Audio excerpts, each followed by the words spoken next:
Welcome to the Bringing the Human Back to Human Resources podcast, the podcast all about the delicate balance between people and business, and quite literally reconnecting the two. My name is Traci Rubin, and I've spent nearly my entire professional career in HR. Join me as I share stories, opinions, and words of advice with you each week.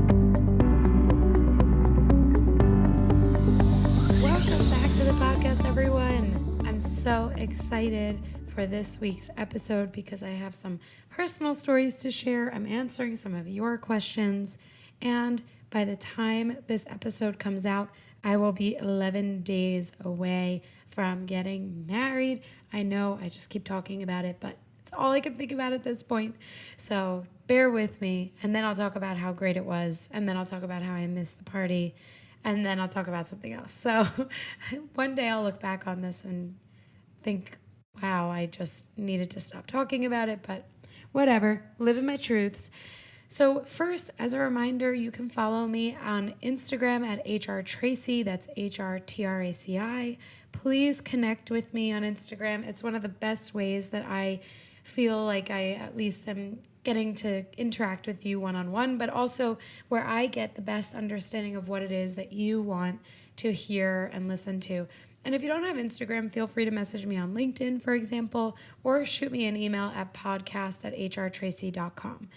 And actually, I did receive some emails from you and DMs where literally every single person who reached out said that offering some sort of training or opportunity to learn with me would be really cool and something that you'd be interested in. So I am really going to put a lot of thought into this.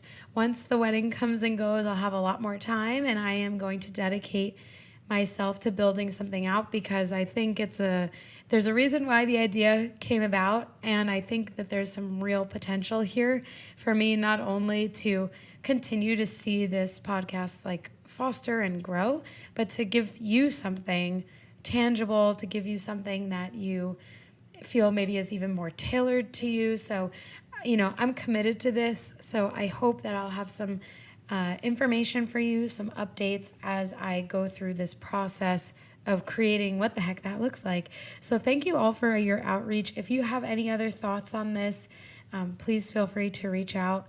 And my final point here is that I want to remind you I am a speaker and panelist at the Hacking HR Conference. It's free, it's virtual, emphasis on it being free, and already 40,000 people have signed up to attend. It's a conference that allows you to join any panels or events that are interesting to you, and there are so many different types of topics. And so you join those different events and you're able to hear what the panelists and the speakers have to say, and you get all of that content after the event as well. So you get all of this downloadable content and just an opportunity to kind of expand your understanding and knowledge. So I hope you'll join me there. The link is in the show notes if you're interested in registering. Again, it's free and virtual, so there's literally no risk in signing up today. Okay, so I said I would start with the personal stuff.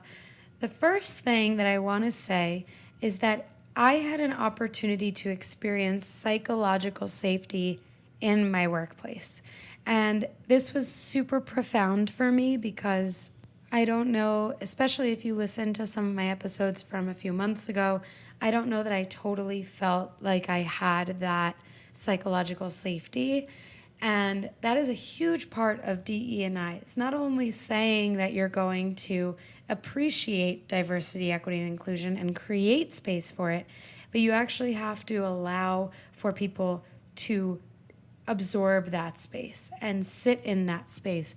So I had an opportunity to experience psychological safety in work. And basically what happened is that I was able to share information on the Jewish holidays for September. And actually, the first thing I was going to do was just have like a breakfast catered for the office. And it was my boss who was like, why don't you make it like a learning moment? Do something where you can teach or share information about your culture and your experience and your religion or what have you with the group, with the rest of the office. And I at first was like, oh yeah, that sounds good. But I didn't totally feel like I could really do that and not experience some kind of flack or pushback or negativity. And it's just because of what I've experienced in my experience as a Jewish person, as being part of 0.2% of the world's population and being a minority.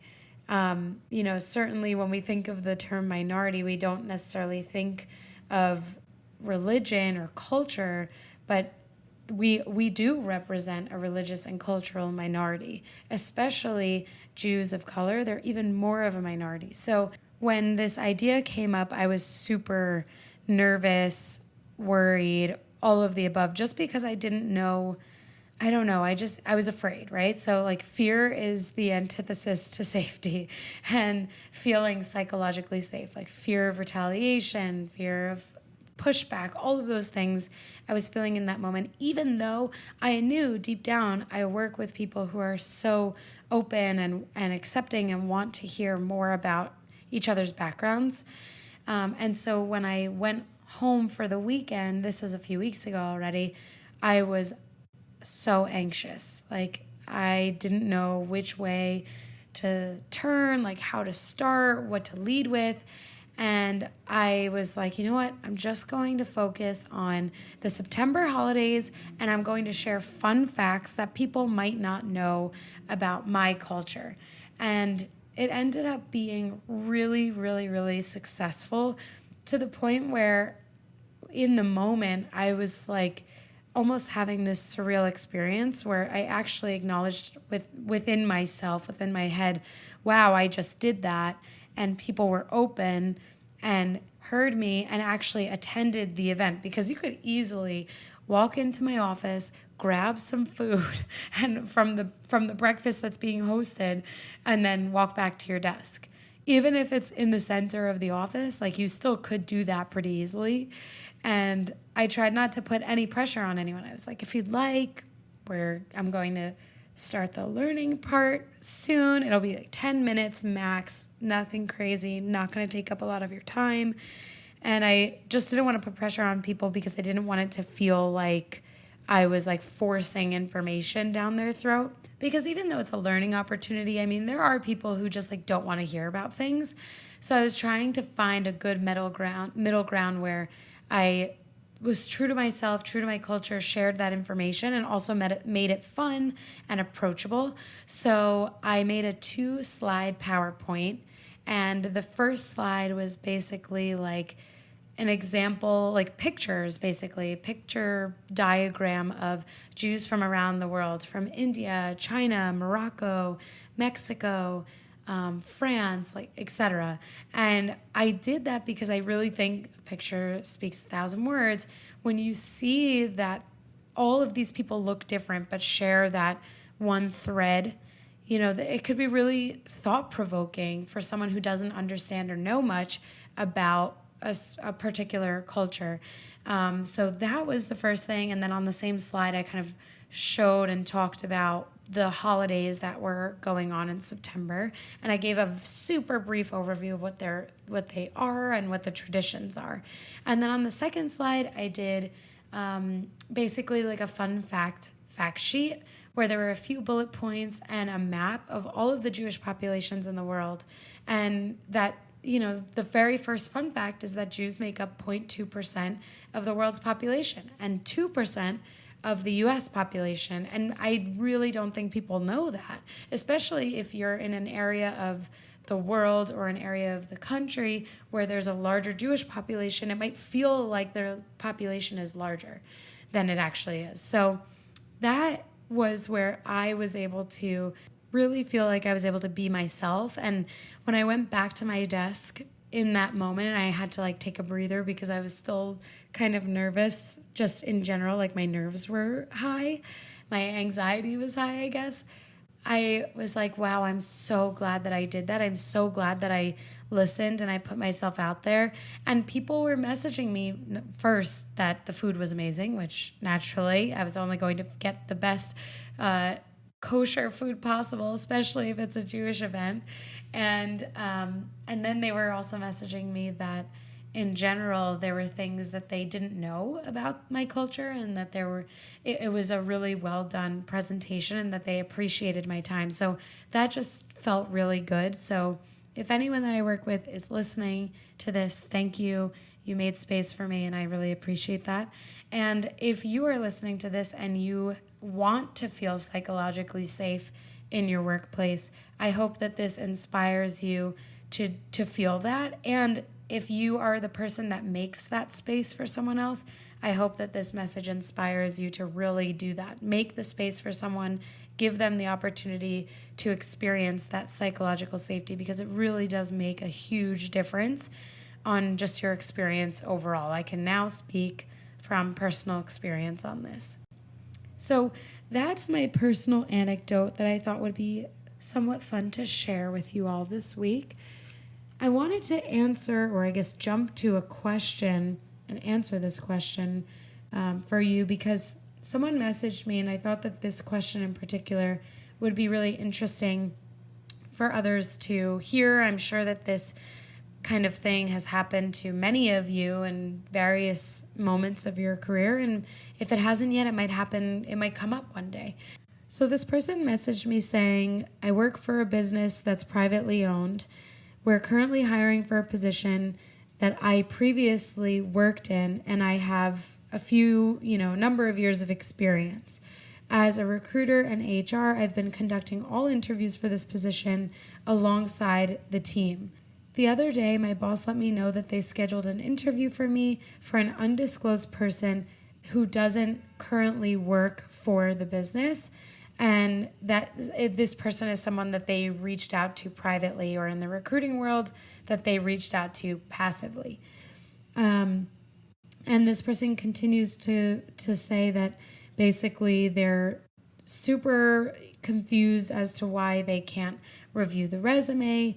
They can't, they feel that their boss doesn't trust them with confidential information, because I guess the person who sent this DM was not given any information at all. It was just like, you have this interview at this time on this day, and let us know what you think. And there was no advanced resume sharing. There was nothing. So now they also don't feel like there's trust there. And then the final point that they made is that they basically have this feeling that the boss and the other part of the team have already made up their mind in hiring the candidate, and that this scheduled interview is really just like a meet and greet, and that this person has effectively been like pushed out of the recruiting process for this candidate and for this position. So I totally understand this person's concern. I think it makes a lot of sense. And I did answer, and I said, basically, I'm assuming that you asked to see the resume before, because otherwise, how would we really know that there isn't that trust? Because it's definitely possible that they forgot to send the resume, or they didn't think it was important, rather than saying we don't trust this person's ability to maintain confidentiality. Because also at the same time, you're in your role for a reason. You're in the HR function for a reason. So I don't know that it comes down to trust. So I continue to say, at any rate, I think it's important that you share this feedback with your boss. If this is really how you feel, I think you can also ask why there's a breakdown in trust, if you did ask for the resume specifically, and that in order for you to feel confident in your role and to be successful, you need your boss to trust you and take you as a partner. So I thought I would share this because I do think there's more to break down here, and I know that this person listens to the podcast, so hopefully going into a little bit more detail will help. The first thing is that I think it's always very easy to jump to the conclusion that the person putting you in this position is intentionally doing so that your boss is intentionally not giving you a resume, intentionally not trusting you. And in some cases, maybe that's true, but not in every single case. And I know personally that in my own experience, I should say, I have definitely jumped to conclusions over things when I've thought that my manager is intentionally doing something, when really it's just that it was an oversight and they didn't realize, what they forgot. And even though, it's easy for us on the outside looking in to say, oh, well, the boss should have remembered. There is a lot going on, right? So it could have been an honest mistake. But it also, to me, it sounds like maybe there are some other things that have gone on in the past that leads this person to feeling like there's that lack of trust.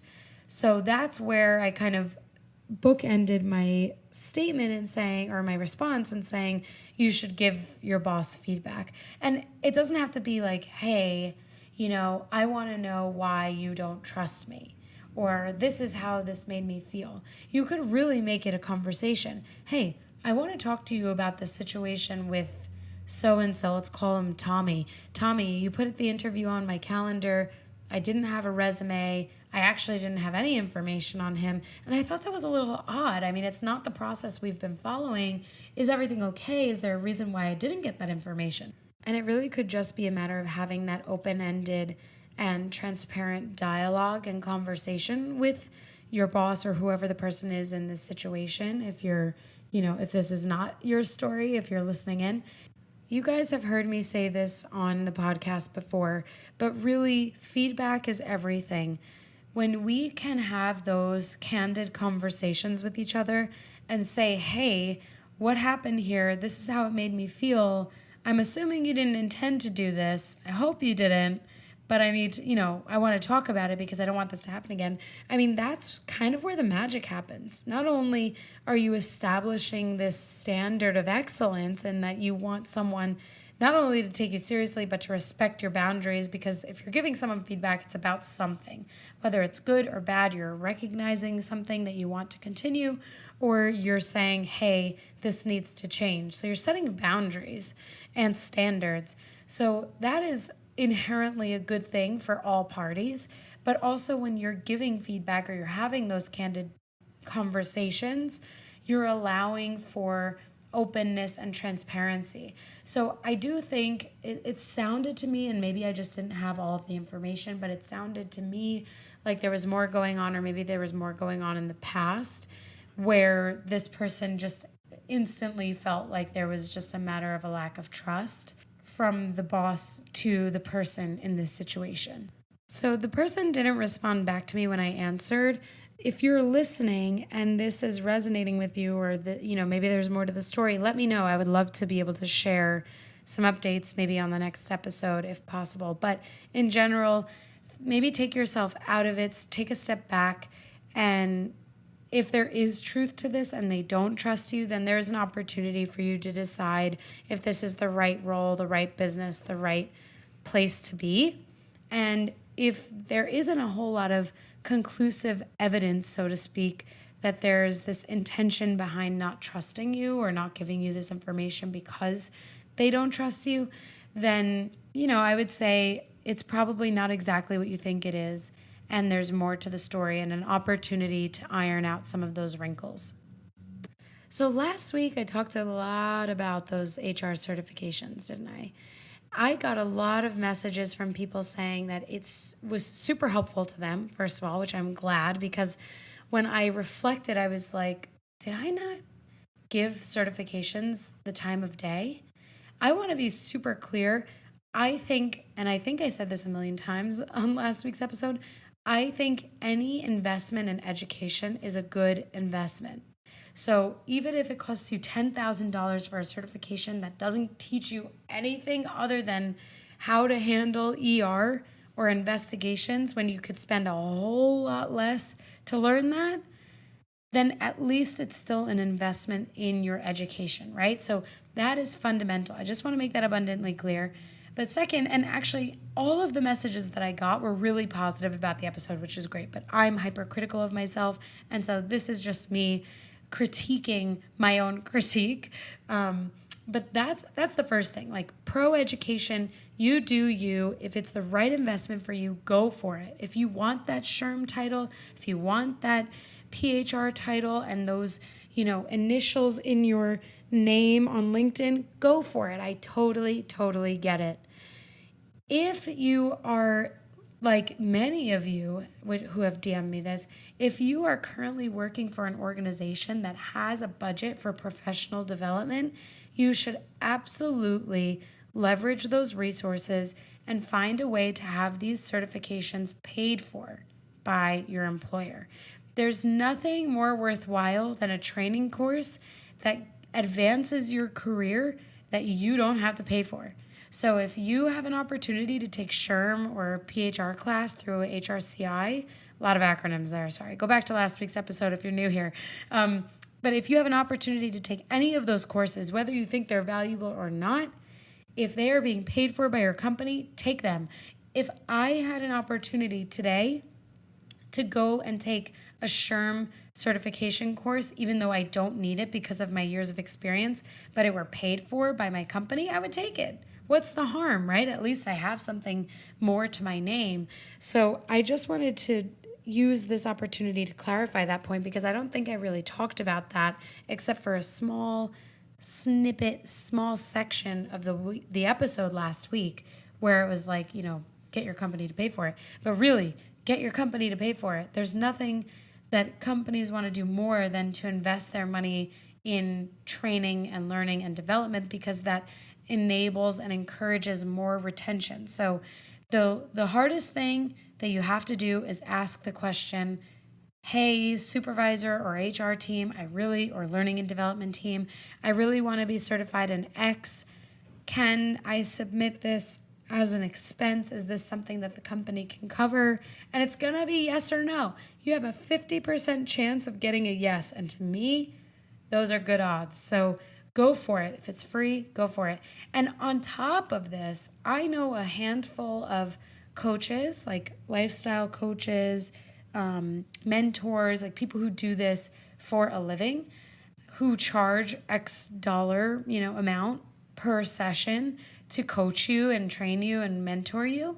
That also can be paid for by a company. So the sky is the limit. These coaches, they are making money through these companies. And I say more power to them because the people who I know who do coaching are really amazing and they really have a huge impact on people's careers and their lives. And it's probably one of the best things that someone who's really good at helping others work through their issues and problems, probably one of the best things that they can do with their time is invest in themselves, make it a business, and get paid to do something they're really good at and that they like to do. So there's that.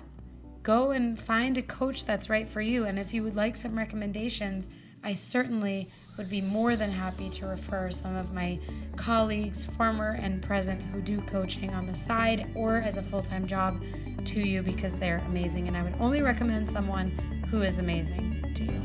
So with that, I'm going to end the episode here. I'm giving you a few minutes back in your day because normally we spend 30 minutes together. But I like to switch it up a bit. Don't forget to follow me on Instagram at hrtraci. Rate, review, and subscribe to this podcast. Leave a comment. I just love when you all reach out. It really makes my day. So please don't be shy. Don't hesitate. And like I said, you can also email me at podcast@hrtraci.com. Thank you so much for being here, and I will see you next week.